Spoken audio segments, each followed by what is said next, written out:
புரட்சி மு.க. ஸ்டாலின் அவர்கள் தன்னுடைய எக்ஸ் வலைதள பக்கத்துல ஒரு பதிவை போடுறாரு. அந்த பதிவை நான் வாசிக்கிறேன் பாருங்க. இது ரொம்ப முக்கியமானது. பொல்லாத அதிமுக நிர்வாகி உள்ளிட்ட குற்றவாளிகளால் நிகழ்த்தப்பட்ட பெருங்கொடுமைக்கு நீதி கிடைத்திருக்கிறது. அதிமுக குற்றவாளி அடங்கிய கூடாரத்தை பாதுகாக்க முயற்சித்த சார்கள் மனம் இருந்தால் வெட்கி தலைகுனியட்டும் அப்படின்னு மு.க. ஸ்டாலின் ஒரு பதிவு போட்டிருக்காரு. அந்த பதிவுக்கு எடப்பாடி பழனிசாமி அவர்கள் ஒரு பதில் பதிவை அதே எக்ஸ் வலைதளத்துல போட்டிருக்காரு. சத்தியமா சொல்றேன், அந்த பதிவை பார்த்ததுல இருந்து விழுந்து விழுந்து சிரிச்சேன்.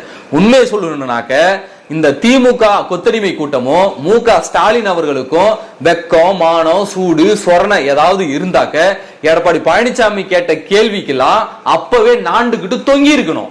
அந்த பதிவை நான் படிக்கிறேன் பாருங்களேன். அந்த குற்றவாளி கூடாரத்தை கைது செய்தது எனது அரசு.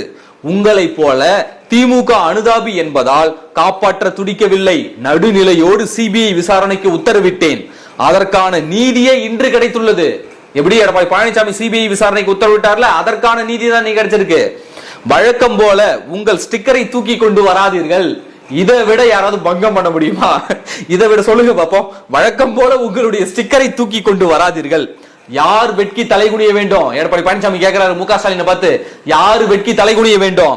அண்ணா பல்கலைக்கழக பாலியல் வழக்கில் குற்றவாளி ஞானசேகரன் வீட்டில் அமர்ந்து பிரியாணி சாப்பிட்ட உங்கள் அமைச்சர் மீதும் சென்னை துணை மேயர் மீதும் விசாரணை நடத்தது துப்பில்லாத நீங்கள் தான் வெட்கி தலைகுனிய வேண்டும் கேட்கிறாரு எடப்பாடி பழனிசாமி. பதில் சொல்லுங்க. யார் அந்த சார் என்ற கேள்விக்கு இன்று வரை பதில் சொல்லாமல் அந்த சாரை காப்பாற்ற துடிக்கும் நீங்கள் தான் வெட்கி தலைகுனிய வேண்டும் கேட்கிறாரு எடப்பாடி பழனிசாமி. அண்ணா நகர் 10 வயது சிறுமி பாலியல் வழக்கில் சிபிஐ விசாரணைக்கு எதிராக உச்ச நீதிமன்றம் வரை சென்று மூத்த வக்கீல்களை நியமிக்க மக்கள் வரி பணத்தை ஊதாரித்தனமாக செலவழித்து 10 வயது சிறுமிக்கும் அச்சிறுமியின் பெற்றோருக்கும் கிடைக்க வேண்டிய நீதிக்கு எதிராக வாதாடிய நீங்கள் தான் வெட்கி தலைகுனிய வேண்டும் எடப்பாடி பழனிசாமி கேட்கிறாரு.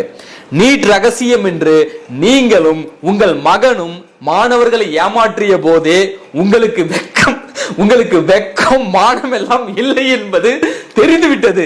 திரும்ப படிக்கிறோம் பாருங்க. நீட் ரகசியம் என்று நீங்களும் உங்கள் மகனும் மாணவர்களை ஏமாற்றிய போது உங்களுக்கு வெக்கம் மானம் எல்லாம் இல்லை என்பது தெரிந்துவிட்டது.